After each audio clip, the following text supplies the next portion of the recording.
Et donc maintenant, nous donnons la parole au docteur Boukli, qui va nous parler des choix thérapeutiques dans l'HTAP.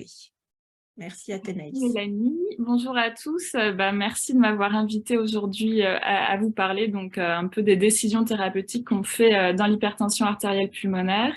Donc, comme l'a dit Mélanie tout à l'heure, je suis pneumologue. Je travaillais dans le centre de référence à l'hôpital Bicêtre, mais actuellement je suis détachée. Je suis à Londres pour 2 ans pour faire de la recherche et puis je reviendrai à Paris dans le centre de référence donc en 2024. Donc, je vais essayer de vous présenter de manière assez simple l'algorithme thérapeutique. Hein, tout ça, c'est un mot un peu compliqué pour dire quels sont les choix thérapeutiques et les décisions de traitement qu'on va prendre pour les patients atteints d'hypertension artérielle pulmonaire. Donc déjà, c'est important de bien préciser que là, on va parler uniquement d'une petite partie des hypertensions pulmonaires. Donc, ce sont les hypertensions artérielles pulmonaires. On ne va pas aborder la question des hypertensions pulmonaires thromboemboliques chroniques ou des hypertensions pulmonaires qui sont associées aux maladies cardiaques gauches ou aux autres formes d'hypertension pulmonaire qu'on connaît. Mais évidemment, on peut répondre aux questions après sur les autres formes. Alors, oui. Donc moi aussi, j'ai des liens d'intérêt avec des laboratoires pharmaceutiques parce qu'effectivement, comme l'a dit précédemment Marc, on travaille tous ensemble et pour faire avancer la recherche, on a des collaborations avec les laboratoires, on en a tous. Donc si on se réfère maintenant donc, aux recommandations internationales. Donc, la première étape, bien sûr, c'est de voir les patients dans des centres experts. Ça, c'est hyper important parce qu'on ne fait bien que ce qu'on fait souvent. Et donc, vous savez que l'hypertension pulmonaire, c'est quelque chose qui est assez rare. Et donc, on ne peut pas traiter l'hypertension pulmonaire dans n'importe quel centre hospitalier en France ou même à l'étranger. Et donc, c'est pour ça qu'on a le réseau français qui est organisé autour de centres experts. Et donc, pour explorer et traiter un patient correctement, nous, on a besoin de l'explorer correctement avec un certain nombre d'outils, notamment le cathétérisme cardiaque droit. En général, c'est l'examen que vous n'aimez pas trop. Et pour cause, c'est un examen qui n'est pas très agréable parce qu'il nécessite une piqûre, c'est un peu long, ça peut être assez impressionnant pour vous et on l'entend bien. Et en tout cas, il est surtout assez long lors du premier examen qu'on va faire puisque pour les patients atteints d'hypertension artérielle pulmonaire, on va compléter l'examen avec une deuxième partie qui s'appelle le test de vasoréactivité. Vous l'avez peut-être déjà eu, hein, c'est quand on fait le cathétérisme cardiaque droit avec un masque sur le visage pendant une partie de l'examen pour administrer un gaz qui n'a pas d'odeur, qui s'appelle le monoxyde d'azote, et on reprend un certain nombre de mesures au cours de l'examen. Ça, c'est une partie de l'examen qui est hyper importante pour nous, pour essayer d'identifier la petite proportion de patients qui vont avoir ce qu'on appelle une réponse positive à ce test. Ça veut dire quoi? Ça veut dire que les pressions qu'on mesure, elles vont être plus basses que le niveau antérieur de pression qu'on avait mesuré au début de l'examen. Et donc ça concerne moins de 10% des patients. Donc entre 5 et 10% des patients vont avoir ce qu'on appelle cette vasoréactivité à ce test. Et on dit que c'est un test positif. Et pourquoi c'est important d'identifier ces patients? C'est parce qu'on va pouvoir les traiter de manière hyper simple avec des médicaments, des comprimés seulement. Donc, c'est les inhibiteurs calciques. Donc, il y a c'est un certain nombre de patients d'entre vous là qui ont ces traitements. Et donc, ça, c'est en général, quand on identifie ces patients, c'est une bonne nouvelle parce que le traitement est très simple et c'est juste des comprimés tout simples qu'on achète en pharmacie. C'est pas besoin d'aller en pharmacie hospitalière. C'est vraiment en pharmacie de ville qu'on récupère ces comprimés.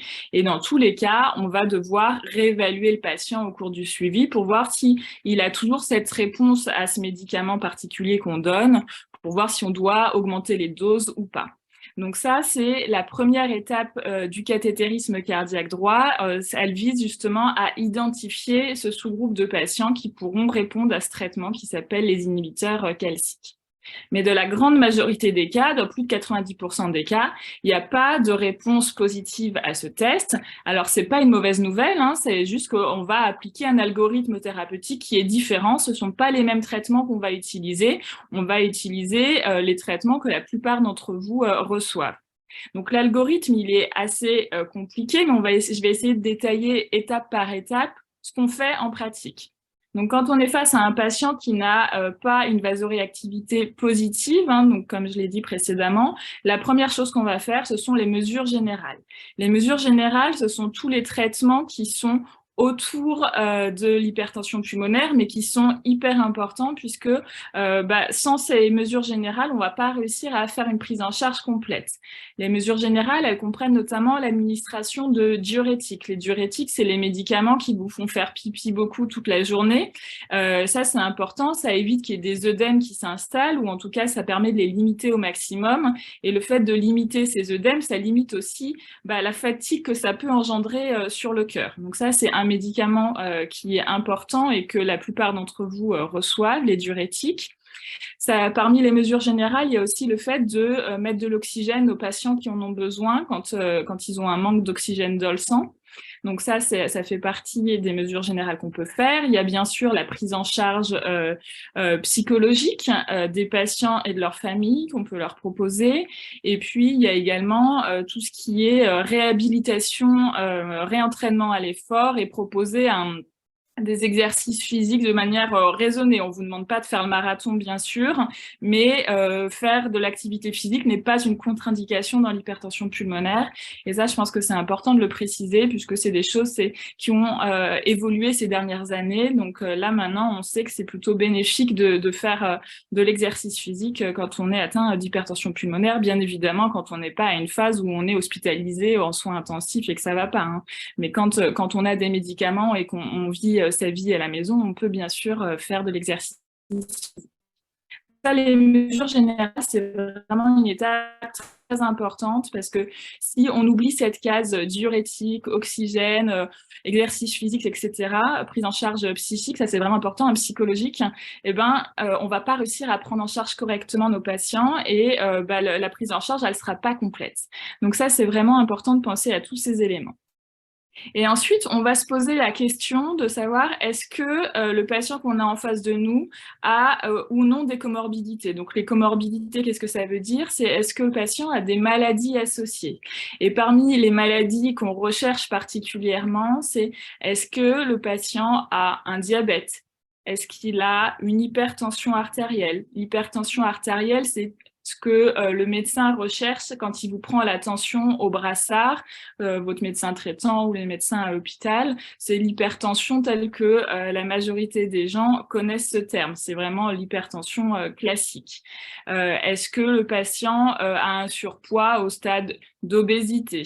Est-ce que il y a une maladie cardiaque, de l'insuffisance cardiaque due par exemple à un infarctus précédent?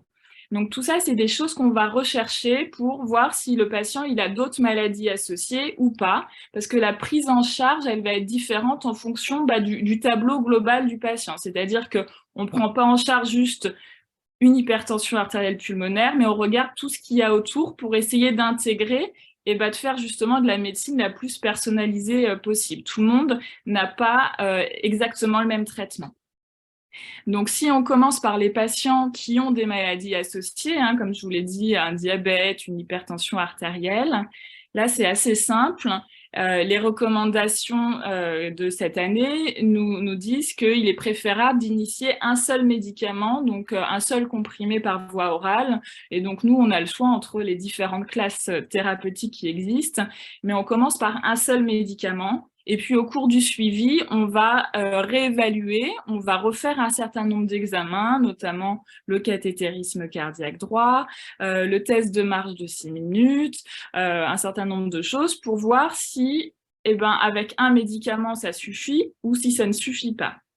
Pourquoi est-ce qu'on fait un seul médicament et pas plusieurs médicaments d'emblée? C'est parce que il peut y avoir des problèmes de mauvaise tolérance quand on met plusieurs médicaments d'un coup en même temps la première fois. Donc c'est pour ça qu'on essaye de faire de manière graduelle. On commence par un et si ça suffit pas, on peut se poser la question d'un deuxième traitement éventuellement.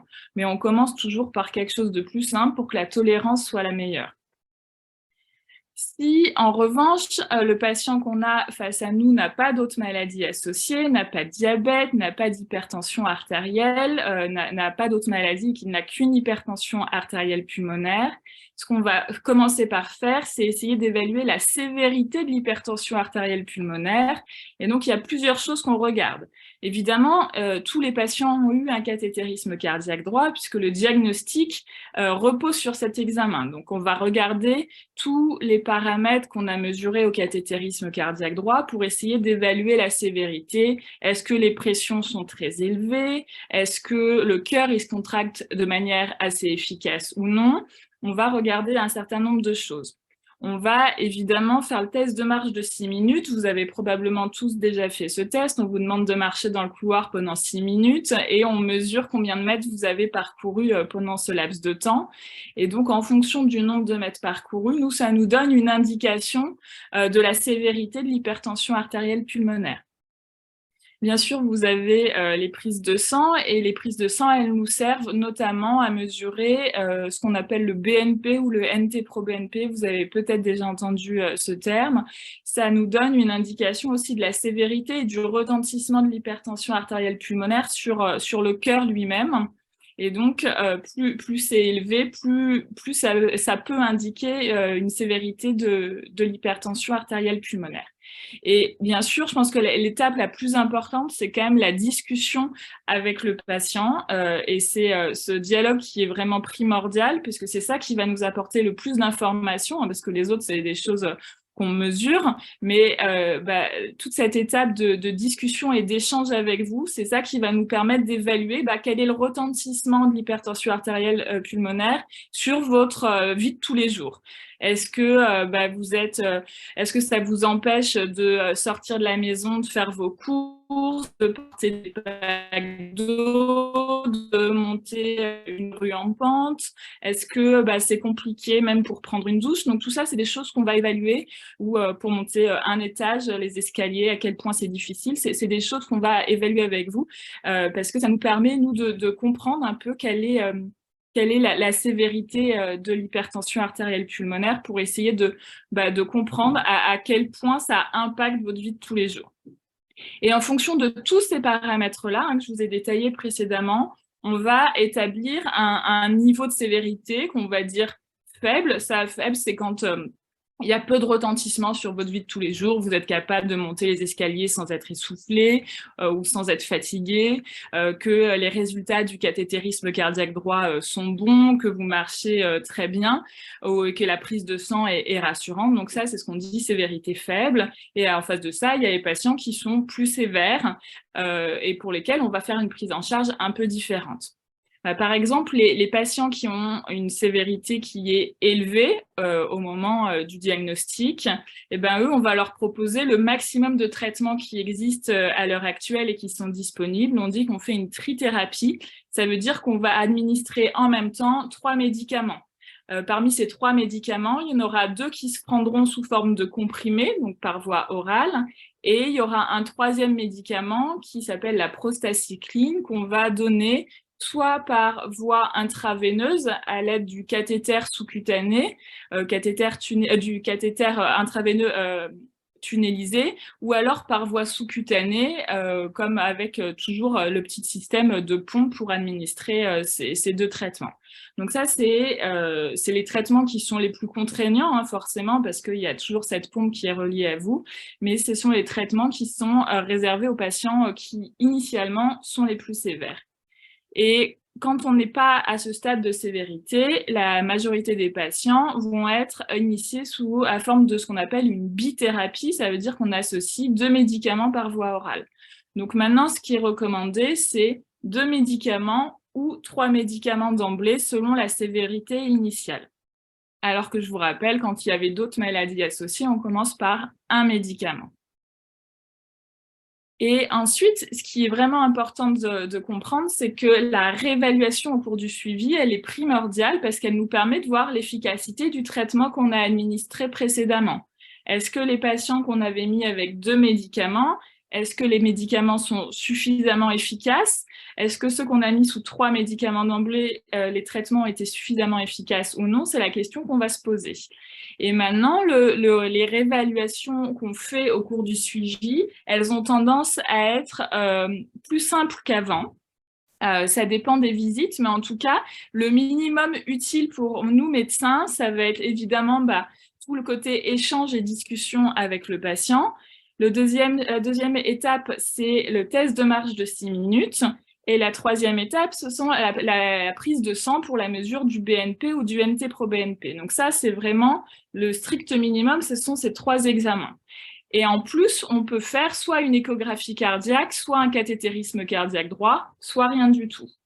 En réalité, en général, la première réévaluation, donc après l'initiation du traitement, donc visite initiale, on donne un médicament et ensuite on réévalue, en général, c'est 4-6 mois après. En général, on refait un cathétérisme cardiaque droit. C'est pas par plaisir qu'on vous le refait, c'est parce que ça nous permet de voir vraiment l'efficacité sur les pressions pulmonaires, sur la façon dont le cœur se comporte. Cette première réévaluation, c'est important d'intégrer le cathétérisme cardiaque droit. Mais pour les visites suivantes, c'est pas systématique d'avoir ce cathé ou l'échographie cardiaque. Vraiment, quand on peut se baser déjà, on a déjà beaucoup d'informations avec les examens simples qui sont le test de marche de 6 minutes, la prise de sang et puis la discussion surtout avec vous. Et en fonction du coup de ce qu'on va évaluer, de la sévérité au cours du suivi, on va pouvoir dire la sévérité au cours du suivi, elle est revenue à un état qu'on dit faible. Dans ces cas-là, ça veut dire que le traitement qu'on a administré précédemment, que ce soit 2 médicaments, 1 médicament ou 3 médicaments, ça suffit. On va laisser le traitement pareil, on ne va pas le modifier.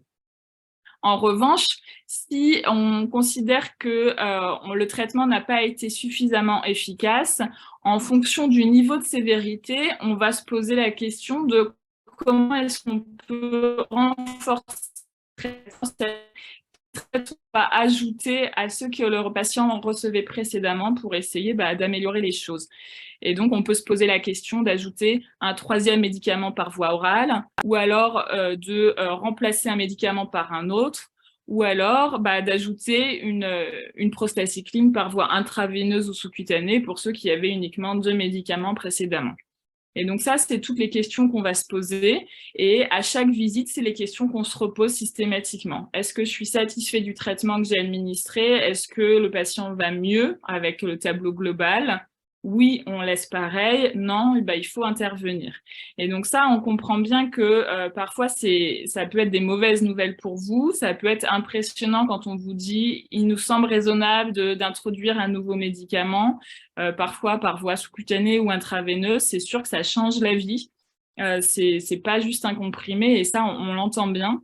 Mais c'est vrai que quand on vous le recommande, c'est pas pour vous embêter. Hein. Nous, notre objectif, c'est toujours d'essayer de faire en sorte que vous soyez le mieux possible. Et puis, dans les cas les plus sévères, quand les médicaments ne suffisent plus ou qu'on se dit que malgré les médicaments qu'on a administrés, ça suffit pas, on garde toujours dans un coin de l'esprit la question de la transplantation pulmonaire. Est-ce qu'il faut envisager ou non la transplantation pulmonaire? C'est toujours des questions qu'on se pose face à un patient. Donc, c'est toujours ça les éléments d'interrogation qu'on va avoir face à vous. Donc, j'en ai terminé pour l'explication de l'algorithme thérapeutique. Et si vous avez des questions, n'hésitez pas.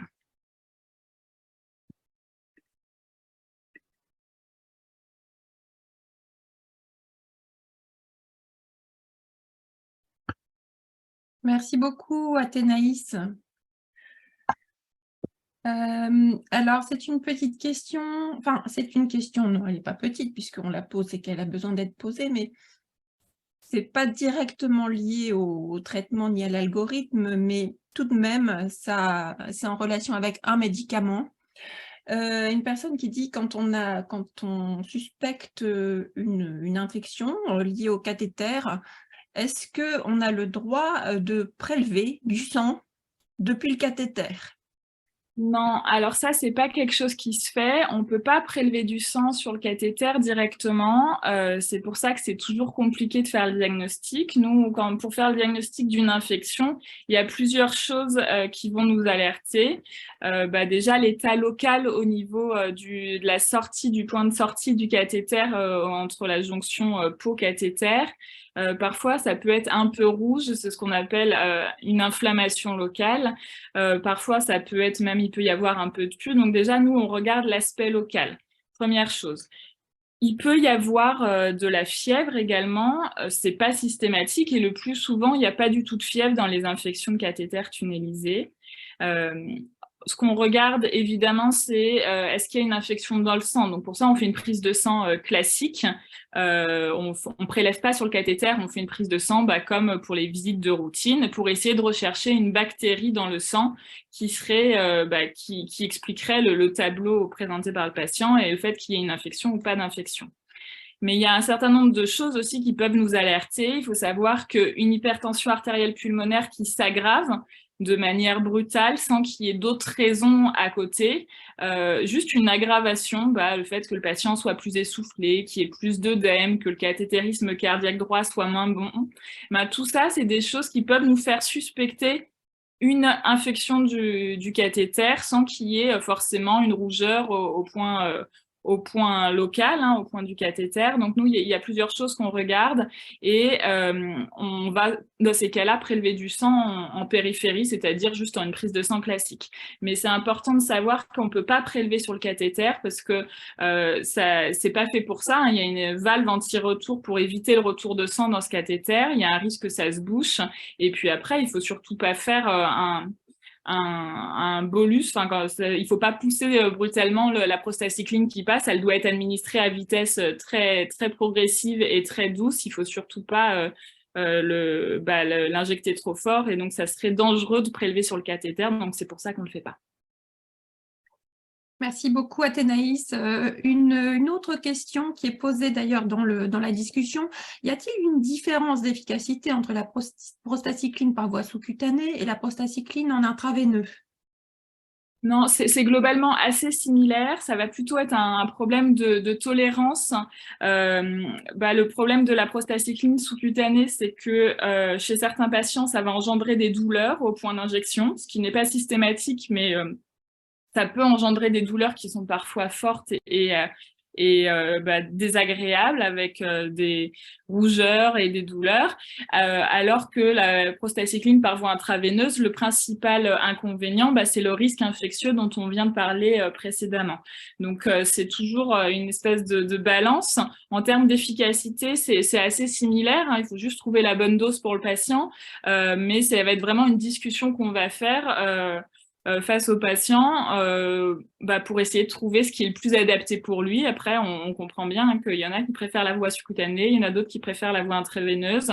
On a certains patients qui nous disent « Ah, moi, je veux pas du tout du cathéter intraveineux, je veux commencer par la voie sous-cutanée. » Ils essayent et puis au bout de quelques jours, ils changent d'avis pour des problèmes de tolérance ou autres. Et puis, on bascule à la voie intraveineuse. Et puis, inversement, on a aussi l'autre cas de figure, les patients qui commencent par une voie intraveineuse et pour des problèmes d'infection, on va secondairement passer à la voie sous-cutanée. Donc, on a une efficacité assez similaire, mais ça va plutôt être guidé par la tolérance. Merci beaucoup. Alors, une remarque qui a été faite à l'issue de ta présentation, Athénaïs, c'est un patient qui dit que malheureusement, la transplantation n'est pas pour tous les patients. Et par exemple, dans son cas, on lui a dit que ce serait trop risqué parce qu'il a à la fois une HTAP, une PPCO, une cardiopathie congénitale. Plus généralement, qu'est-ce qui peut faire effectivement qu'on ne puisse pas recommander la transplantation chez un malade? Alors déjà, il faut bien se rendre compte que c'est jamais une décision d'une seule personne, d'un seul médecin. C'est toujours des décisions qui sont prises dans des réunions de concertation pluridisciplinaires. Donc c'est jamais un docteur qui dit non, la transplantation c'est pas pour vous. C'est toujours des discussions qu'on a à plusieurs, à la fois dans le service, mais aussi avec les chirurgiens transplanteurs. Donc ça déjà c'est la première chose qu'il faut savoir. C'est pas juste une personne qui vous dit non. Déjà, le premier frein à la transplantation, évidemment, c'est l'âge. On ne peut pas transplanter n'importe quel patient à n'importe quel âge. Donc, les patients âgés n'ont malheureusement pas accès à la transplantation parce que c'est pas possible. Et pour les patients plus jeunes, qui théoriquement pourraient avoir accès en termes d'âge, il y a tout le tableau autour dont on a parlé précédemment pour le choix du traitement, ça intervient aussi pour le choix de la transplantation. Il faut bien se rendre compte que la transplantation pulmonaire, c'est pas juste une chirurgie, puis après tout est réglé, on rentre dans une autre maladie. La transplantation, tout n'est pas tout rose non plus. Il faut bien se rendre compte qu'on change complètement de maladie. Il y a des immunosuppresseurs à prendre, donc ça engendre d'autres problèmes, des risques d'infection ou autres. Et puis quand on a des comorbidités, comorbidité, je vous rappelle, c'est le terme pour dire haute maladie. Eh ben, ça peut compliquer à la fois le geste opératoire, la tolérance de la transplantation, le risque de la transplantation. Et s'il y a trop de choses autour, ça peut compliquer fortement les choses. Donc, c'est vraiment des discussions au cas par cas. Il n'y a pas un cadre général en disant si on a telle maladie, on est forcément exclu. C'est pas comme ça que ça marche. C'est vraiment des discussions. Par exemple, pour les discussions parisiennes, il y a une réunion tous les vendredis qui se fait conjointement entre Bicêtre, Marie-Hélène Long, où tous les cas sont discutés pendant de nombreuses heures. Donc, c'est vraiment au cas par cas que les dossiers sont exposés et ben parfois on demande des examens supplémentaires pour voir si ou pas on va rentrer dans les possibilités ou non de faire la chirurgie. Mais c'est toujours des discussions qui sont compliquées. Je vois une question. Quelle est la limite d'âge pour la transplantation? Ça dépend. Ça dépend du patient et des maladies qu'il y a autour. Mais globalement, ce qu'il faut retenir, c'est qu'après 65 ans, de toute façon, il n'y a pas de transplantation possible. Mais après, ça dépend un peu de la maladie. Mais au-delà de 65 ans, c'est plus possible. Merci beaucoup, Athénaïs.